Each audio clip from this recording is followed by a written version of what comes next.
Contrary to what most people believe, bottled water is not necessarily safer than tap water.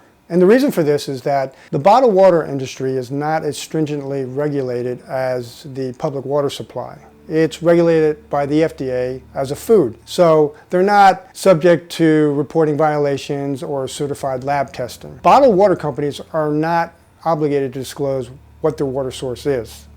So given this, it's really not surprising that 50% of all bottled water comes from the tap. But really think about it. That's like saying Flint, Michigan's tap water could have been sold as bottled water legally.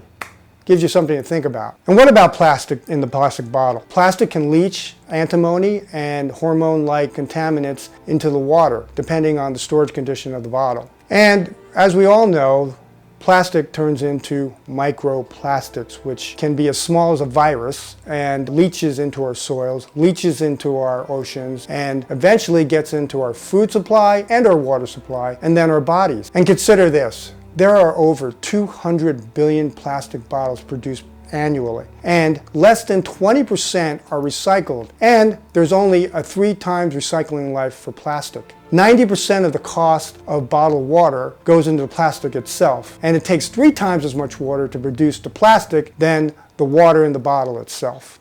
So, using bottled water as a source for our drinking water is probably not a good long-term alternative. I want to talk to you more next session about the different types of bottled water you see in the marketplace, but I want to leave you with one really important concept, and that is the quality of the water in the bottle is only as good as where the water came from. And what do I mean by that? Well, if the bottled water company is drawing its water from a very highly polluted source like a lake, it's most likely the water in that bottle has got a lot of impurities in it. And the reason for that is the bottled water company cannot afford to filter out all those contaminants to be competitive on the marketplace. We'll talk about the different types of bottled water in the marketplace next time. Thank you for joining, and please subscribe.